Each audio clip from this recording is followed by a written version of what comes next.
Join me in giving a hearty Pathfinder welcome to our Vice President of the United States, JD Vance.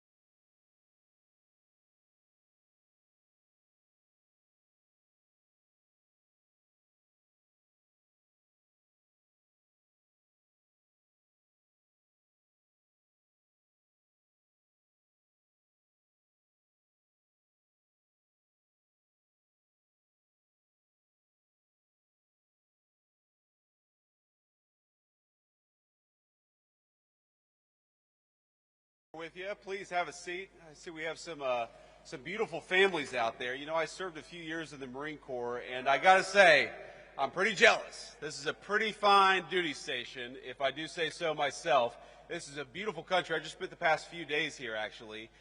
Some meetings, some downtime with the family, and we've had a very, very good time here in England. The United Kingdom, of course, is one of our great allies, so I think I speak for all the Pathfinders here. Is that right? What I say? And all of the Red Dragon folks as well? When I say that we are proud of the special relationship and we are proud to work together with our British friends right here at Fairford Base. God bless you all. So, here's a simple thing. We've got a beautiful country here. We've got a beautiful alliance.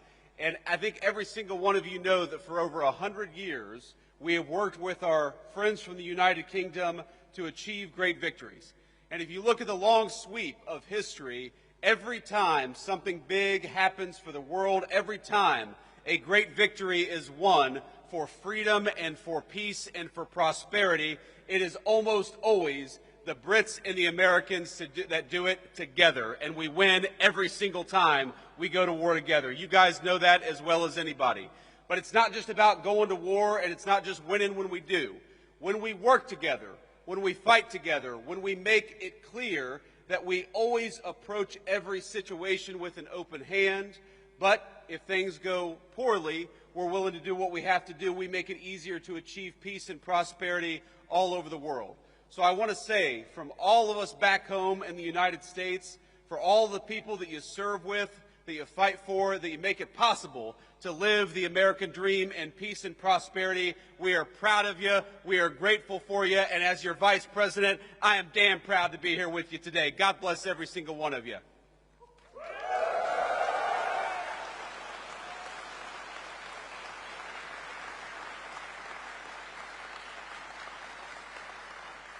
Now, it would be impossible for me to list every single thing that has happened just from this single base over the past 100 years. From World War I to our operations against terrorists in Yemen, the history of this base, of its mission, of all of the things that we've done with our friends from the United Kingdom, it is a very, very proud tradition.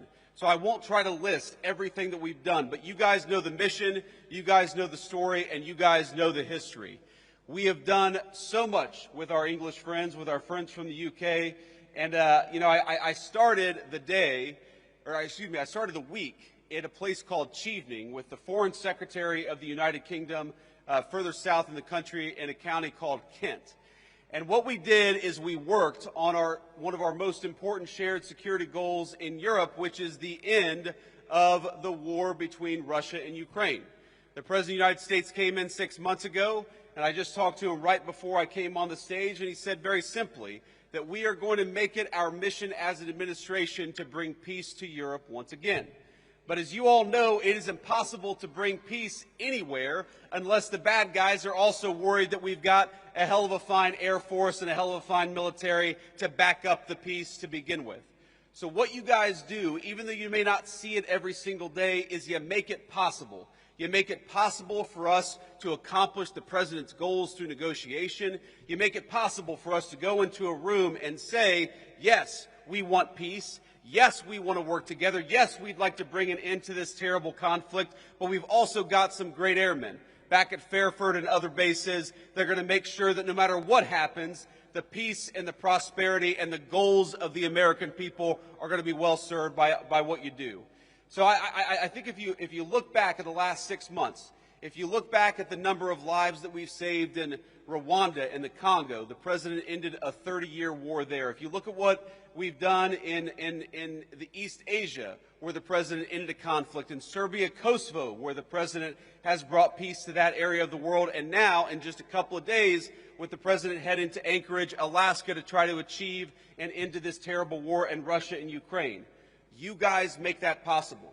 You guys are the reason why we can go into a negotiation with strength. You guys are the reason why we have leverage in these conversations with world leaders, because they know that if we cut a deal, it is backed up by the finest fighting force anywhere in the world. And that is what makes your job so important, and that's what makes it so important and such a proud moment for me to be here with you today.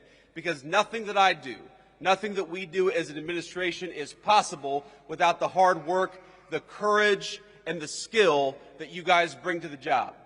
Now, I mentioned earlier I was at Chevening meeting with the British Foreign Secretary. I've met with a number of foreign leaders just in the last, hour. I had a call with about 30 European leaders. And over the past couple of days, I've met with a number of leaders across the UK, across political parties, across the generations, because that's one of the great things about the UK's special relationship with the United States is it cuts across political alliances, it cuts across political parties, it cuts across generations, because we've been working together for literally centuries. And you know what every single person that I meet often tells me? They tell me about how impressed they are by the skill, by the determination, and by the dedication of the American military. You all are what make it possible for us to do what we do. When Marco Rubio, our great Secretary of State, goes to engage in some diplomatic negotiation, he knows that he's got the great people of the Secretary of Defense standing behind him.